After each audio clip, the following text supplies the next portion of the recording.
Boa tarde a todos.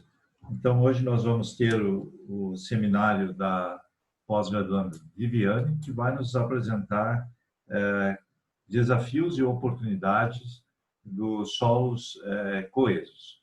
Viviane, desejo uma boa apresentação e a palavra é sua.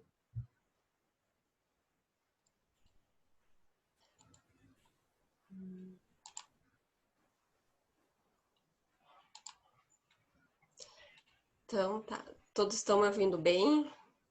Perfeito, está ótimo. Visualizando também. Deixa eu ver se eu consigo colocar em tela cheia. Tá.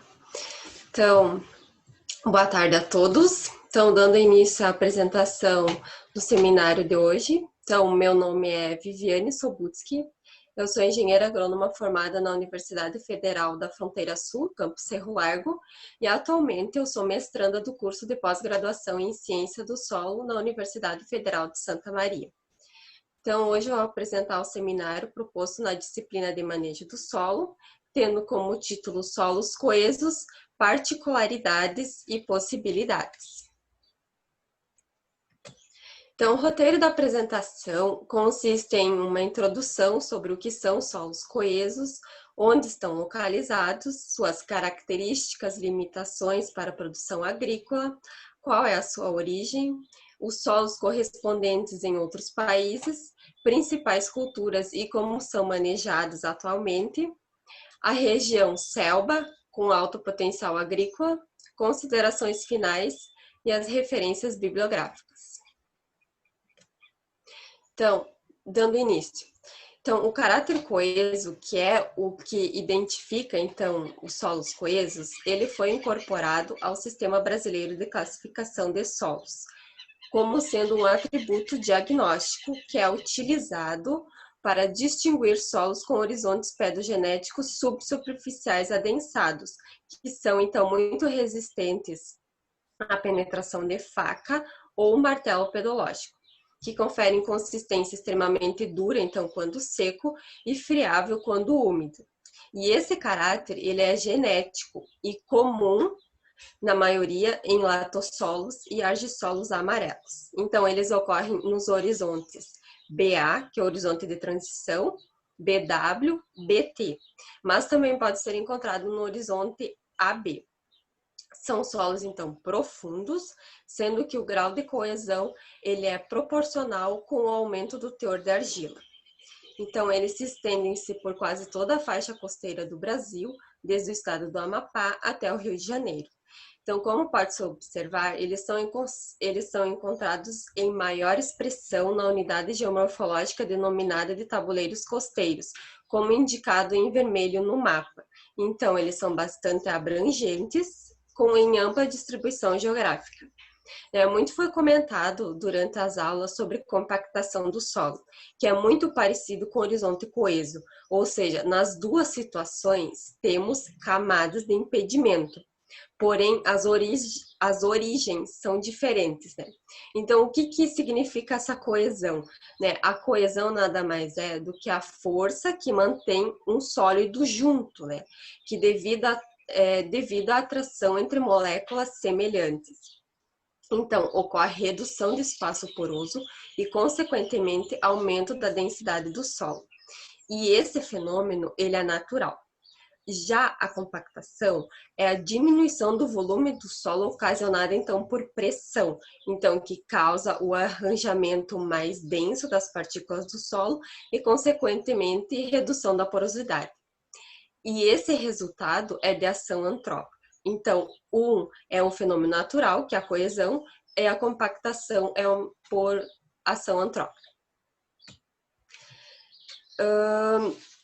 Então, esses solos, né, a presença dos horizontes coesos, aliada com a distribuição irregular das chuvas, é a principal limitação para, então, obter uma elevada produtividade das culturas, né?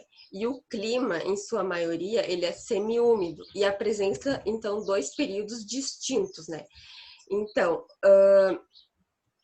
que vai de abril a setembro, que é a estação chuvosa, e o outro de outubro a março, que é o período seco. E o solo apresenta características, né?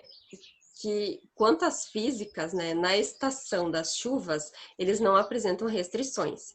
Porém, no período seco, o caráter coeso se expressa. Então, ele impõe restrições ao uso e também ao manejo do solo, que resulta, então, em aumento da densidade do solo, resistência à penetração e redução da porosidade total. E ocorrem também restrições químicas nesses solos, que têm baixa fertilidade natural, que é associado com a alta saturação por alumínio e alta acidez ativa e trocável, que dificulta, assim, o desenvolvimento radicular. Eles são solos também que possuem baixos teores de matéria orgânica. As raízes, então, são superficiais, né? Então, que limita a busca de água e de nutrientes do solo. E esses solos também possuem dificuldades de identificação. Como esses solos eles estão presentes em ampla distribuição geográfica, ocorrem variações que podem ser influenciadas tanto pelo relevo e, consequentemente, pela granulometria dos solos derivados de geologias distintas. Também, né, é necessária a observação de um perfil de solo seco e assim avaliar em ampla faixa da umidade, tanto para condições de laboratório como para condições de campo, porque o caráter coeso ele depende muito do teor de água, ou seja, o solo em solo úmido, né, não é possível identificar o caráter coeso. Aqui eu trago algumas imagens. A primeira imagem do lado esquerdo se tem a localização aproximada da camada coesa no perfil de solo, onde aqui tem as linhas pontilhadas, e o solo é um latossolo vermelho-amarelo. Na imagem à direita, temos a distribuição preferencial das raízes de uma laranjeira em solo com camada coesa na região centro-sul de Sergipe. Então, podemos observar que as raízes são bem superficiais. Né? E as hipóteses acerca do que levaram à formação de horizontes coesos têm sido levantadas desde a década de 60, porém ainda não foram completamente esclarecidas. E podem estar ligadas a vários processos físico-químicos, como teores elevados da argila muito fina, translocadas entre horizontes ou podem ser dispersas, presença de sílica e outros aluminosilicatos que podem atuar como agentes cimentantes temporários, ajuste face a face das argilas, atuação de ácidos orgânicos na degradação da estabilidade estrutural, baixos teores de óxidos de ferro e ciclos de umedecimento e secagem. Né? E por ele ser bastante abrangente, encontrado em geologias distintas, por isso, né, então, que se tem a dificuldade em esclarecer sua origem. São vários trabalhos voltados ao estudo da gênese dos horizontes coesos, porém, muitos resultados mostram-se ainda pouco conclusivos, e o que exige também necessidade de mais informações sobre solos com caráter coeso para a plena compreensão da sua gênese, e então utilizar esses conhecimentos em melhores práticas de manejo desses solos. Em outras partes do mundo, também tem sido reconhecido esse comportamento peculiar. Esse comportamento na Austrália, ele foi identificado, mapeado e denominado de hardsing.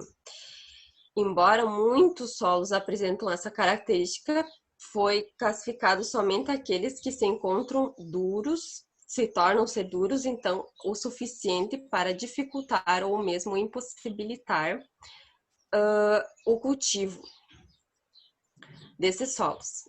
E esse termo também, ele foi, ou esse solo, né, essa característica desse solo, ele também foi relatado em outros países, como Reino Unido, África do Sul, no Canadá. E os solos com esse comportamento são de ocorrência comum sob climas que apresentam alternância entre períodos secos e úmidos. Eles têm sido relacionados com a presença de agentes químicos cimentantes, como sílica amorfa, aluminosilicatos e os complexos entre sílica e ferro. Os estudos sobre o atributo hardsing vêm sendo realizados de longa data, e além dos parâmetros morfológicos, alguns parâmetros quantitativos são utilizados na sua identificação, como quando o solo está seco ao ar, ele apresenta resistência têncil maior ou também igual a 90 kPa por metro quadrado, e o conteúdo de matéria orgânica é inferior a 2%. No Brasil, ainda não se tem esses números exatos, mas alguns autores, estudando esses solos, encontraram valores de densidade que variam de 1,5 a 1,8 gramas por centímetro cúbico. E a resistência do solo à penetração desses solos, quando secos, pode exceder a 3 megapascais, a qual é considerada suficiente para inibir severamente o crescimento de raízes da maioria das espécies vegetais cultivadas, né? E o valor da resistência têncil com caráter coeso pode chegar a 76,65 kPa em agregados de horizonte do horizonte, né? E do horizonte sem caráter coeso pode chegar a 18. Então, a gente vê a nítida diferença da resistência têncil no solo com caráter coeso ou sem caráter coeso. Então, a ocupação desses solos para fins agrícolas, eles tornam-se dependentes das precipitações pluviais, né? Então, na zona mais úmida, predomina o cultivo ou também o monocultivo de cana-de-açúcar, e na zona mais seca, o da pecuária extensiva e semi-intensiva, onde essas atividades agrícolas, elas se limitam em média e pequenas propriedades. Fruticultura tropical, mandioca, batata doce, inhame, feijão de corda também são cultivados. E o comportamento discrepante, então, desse grau de consistência nos horizontes coesos sugere que a conservação da umidade do solo ela é muito importante, não apenas como fator de produtividade, né? Mas também como um condicionante na redução da resistência física à penetração das raízes. Aqui eu trago alguns artigos recentemente publicados sobre o assunto. Um deles é a resposta fisiológica e produtiva do milho em solo tropical coeso é melhorado através da adição de gesso e cobertura vegetal de leguminosas. Então, foi levantada a hipótese de que a adição de uma cobertura vegetal, né, em solo tropical coeso enriquecido com cálcio pode atrasar o endurecimento desse solo, né? Os tratamentos foram com ou sem cobertura, então indicado como C ou B, então com cobertura é C, e onde é que tem a letra B é sem cobertura, então foi colocado 10 toneladas por hectare, com ou sem adição de nitrogênio, né? Então nos tratamentos que tem nitrogênio, a sigla é EVA-WIN, foi aplicado 100 kg por hectare em 2 intervalos e mais 2 intervalos de irrigação. Então, em 2015, os intervalos de irrigação foi de 4 a 8 dias, e em 2016 foram de 6 ou 9 dias. Foram utilizados 2 anos na tentativa de obter maiores diferenças entre as variáveis testadas entre os tratamentos. Então, essa hipótese ela foi comprovada. Então, o resultado foi que reduziu sim a resistência à penetração máxima do solo. Então, ou seja, a raiz do solo levou a um melhor índice de área foliar, maior absorção de nitrogênio e maior assimilação do gás carbônico, o que teve consequências fisiológicas importantes, incluindo também o aumento da produção da matéria seca e rendimento do milho.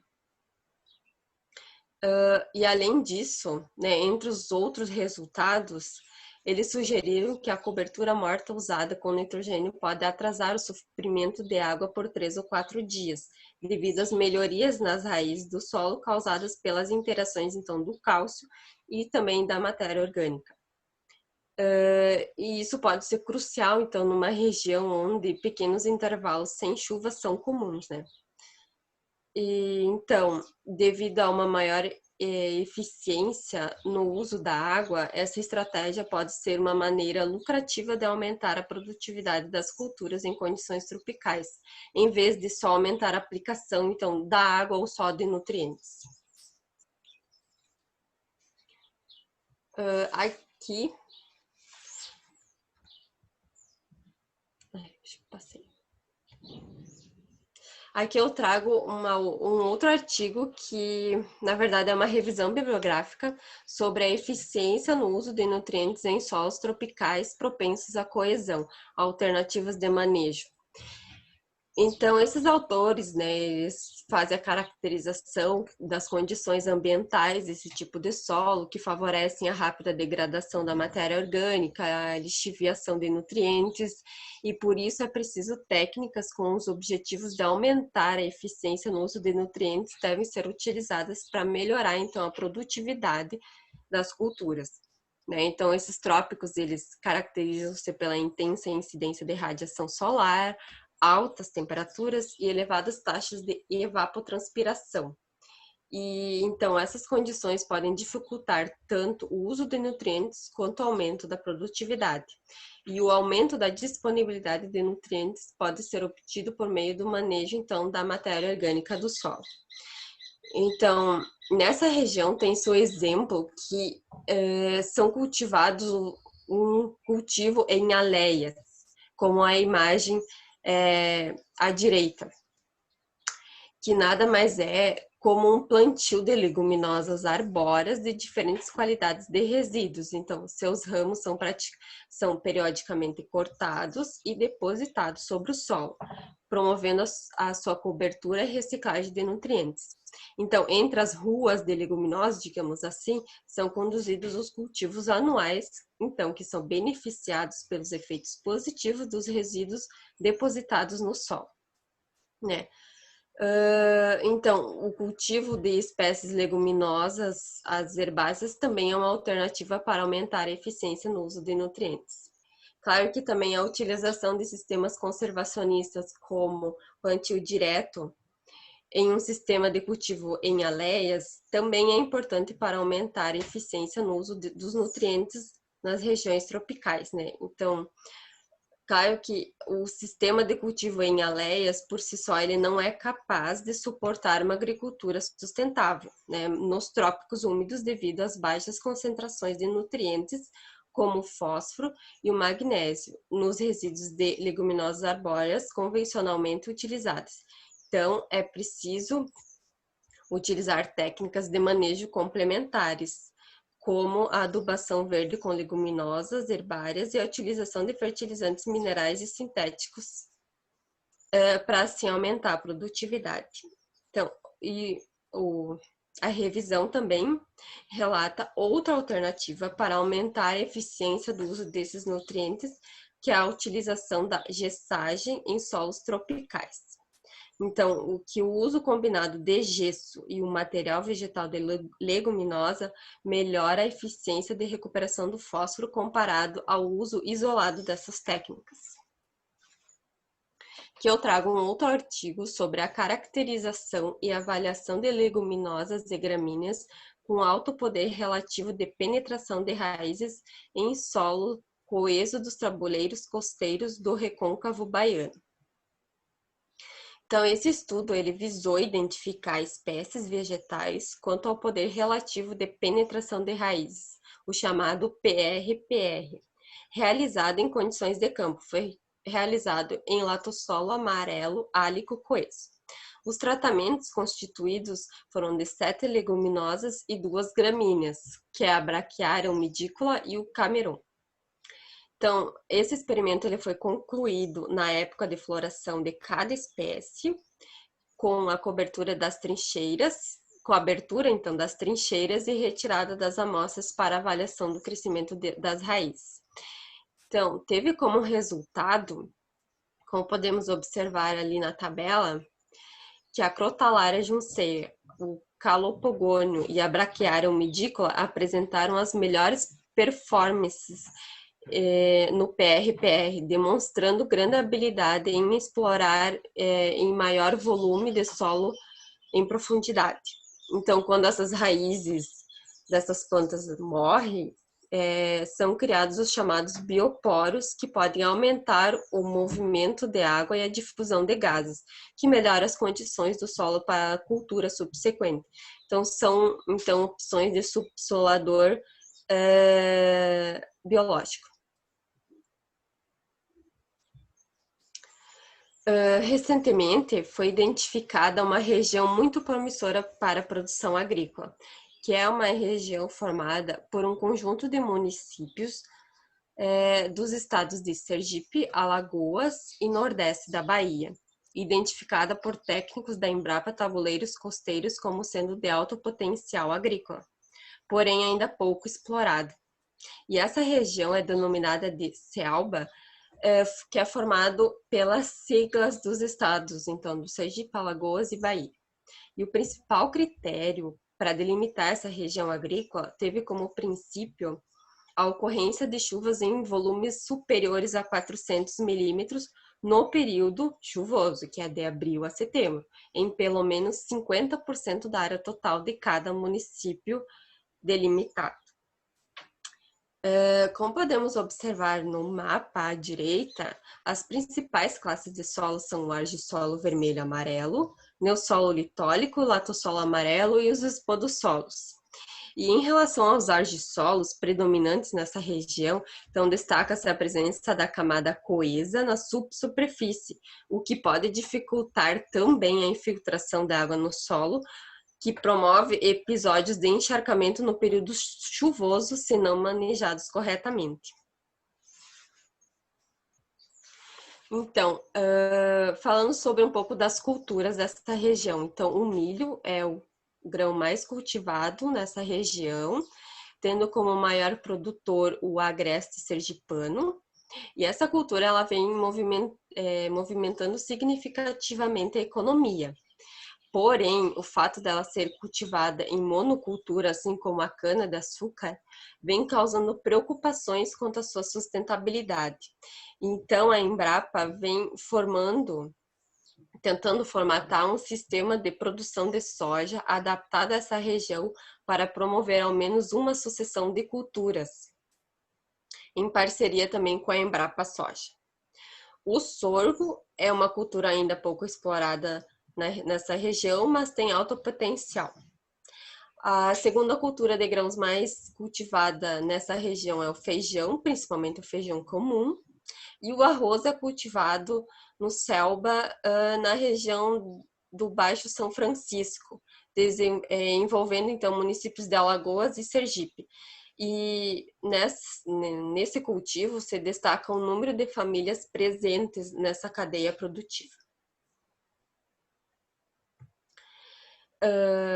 Essa região apresenta características diferenciais que podem servir como oportunidades para desenvolver então mais essa região, que são proximidades a portos. Essa região possui 2 portos localizados em Maceió e o outro em Coqueiros, na Barra dos Coqueiros, em Sergipe. E essa proximidade reduz drasticamente o custo do frete das regiões agrícolas até os portos. Outra questão é a época de plantio diferenciada em relação ao centro-sul de Matopiba, que essa região Matopiba, ela compreende os estados de Maranhão, Tocantins, Piauí e o oeste da Bahia. Como a gente sabe, na maior parte das regiões agrícolas do Brasil, a época de plantio de safra de grãos vai do final de setembro a dezembro, ou seja, são cultivos de primavera e verão.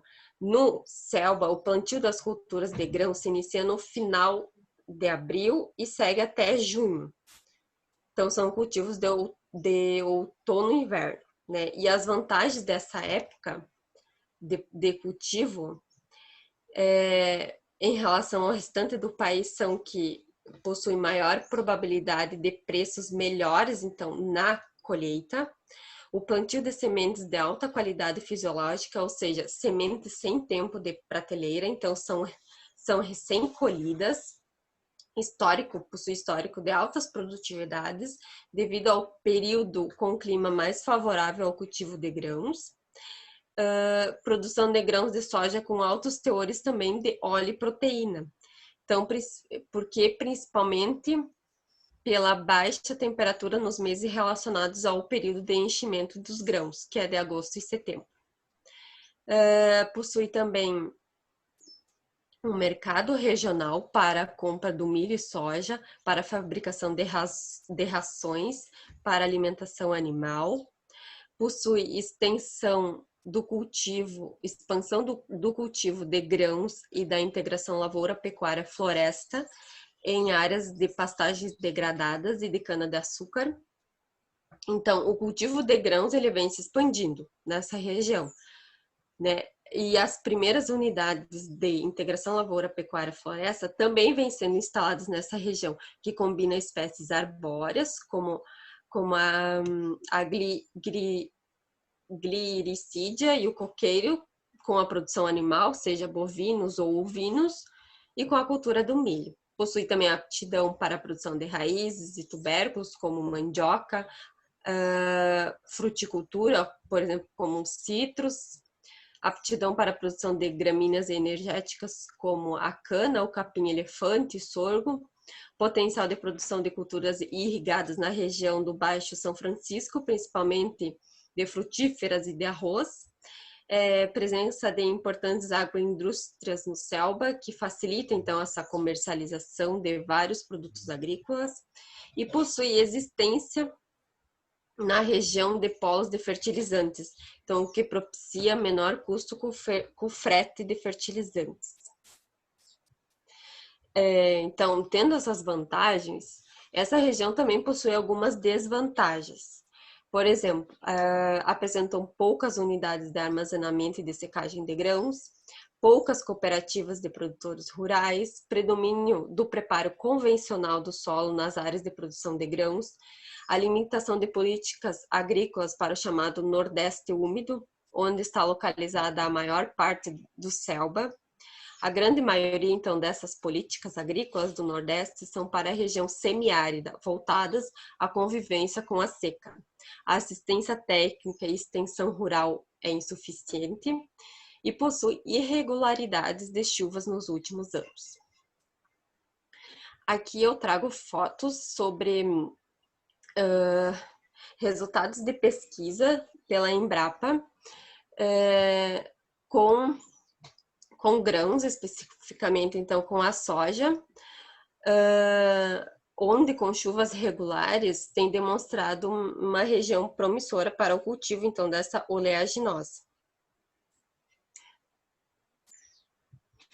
E a soja também, ela está fazendo parte de sistemas de produção de citros, né? Então tem o cultivo de soja nas entrelinhas dos citros. A braquiária também, ela está sendo uma grande aliada das culturas de grãos no Nordeste. Então, num experimento feito pela Embrapa com adição de boas práticas que combinam o plantio direto, a rotação do milho e o consórcio com a braquiária, tem demonstrado resultados que a soja teve o dobro de produtividade, então, em relação ao plantio convencional. Então, nesse experimento, a braquiária ela foi capaz de conservar a umidade no ano mais seco e evitar a compactação do solo e encharcamentos quando as chuvas ocorrem, então, com maior intensidade. Claro que a braquiária sozinha, ela não faz milagres. É necessário todo um sistema que adota boas práticas de manejo importantes, então, para a sustentabilidade das culturas. Então, temos que levar em consideração, nesse caso também, a importância da qualidade desses resíduos. Por exemplo, num monocultivo de gramíneas, você vai ter um aumento de matéria orgânica. Mas essa matéria orgânica, ela é de baixa qualidade, devido à relação CNC alta. Já se você tem um monocultivo de leguminosa, você tem uma matéria orgânica de maior atividade, no entanto, você não consegue acumular por causa da velocidade de decomposição que tem a relação CN baixa. Então, nesse sentido, a braquiária, em consórcio com o milho e a rotação com soja, é uma grande alternativa para a região. E por último, eu trago aqui, recentemente publicado pela Embrapa, uma pesquisa que busca avaliar o potencial e a viabilidade da cultura do trigo em áreas da nova fronteira agrícola do Selba. A atividade ela é conduzida pela pesquisadora Liz de Moraes, da Unidade de Execução de Pesquisa do Rio Largo, em Alagoas, que é vinculada à Embrapa Tabuleiros Costeiros e integra o projeto Melhoramento Genético de Trigo para o Brasil, 2017-2021, sob a liderança da Embrapa Trigo de Passo Fundo. Então, é um experimento ainda que não está concluído. E o objetivo é avaliar características fenológicas, agronômicas e de rendimento das cultivares, além da qualidade tecnológica de grãos e farinha, com foco na expansão do trigo tropicalizado no país, que ainda não conseguiu atingir autossuficiência nesse produto, importando metade do que consome. Então, existe no Brasil um déficit entre o volume produzido e o volume consumido, e deixa, então, o país vulnerável às importações massivas com grande dependência do trigo importado. Então, para que o Brasil possa aumentar a sua produção e reduzir a sua dependência dessas importações, então há necessidade de expansão da fronteira agrícola e estudos de novas regiões de adaptação, como alguns estados de clima tropical. E essas cultivares de trigo apresentam em sua genética ciclo mais curto, capacidade de se adaptar a regiões de climas tropicais com baixa pluviosidade, podendo se tornar uma alternativa, então, para essa região, especificamente para as crescentes áreas destinadas aos grãos em Alagoas.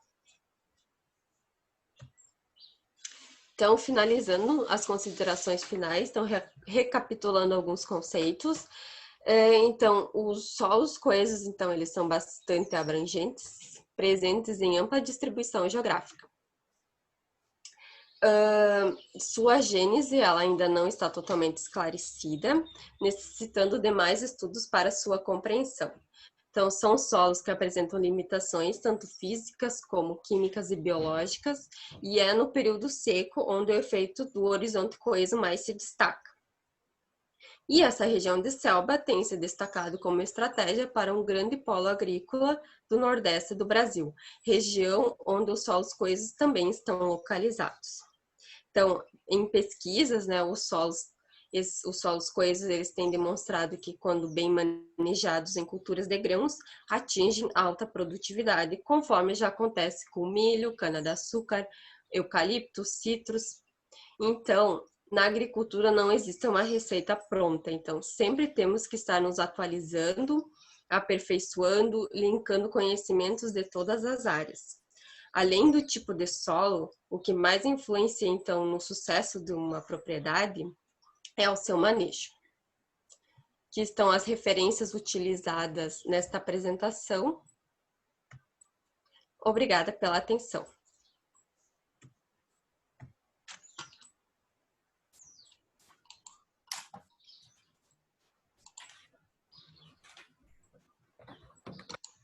Muito bem, Viviane. Agradecemos a apresentação, muito interessante, e vamos passar para a sessão de perguntas.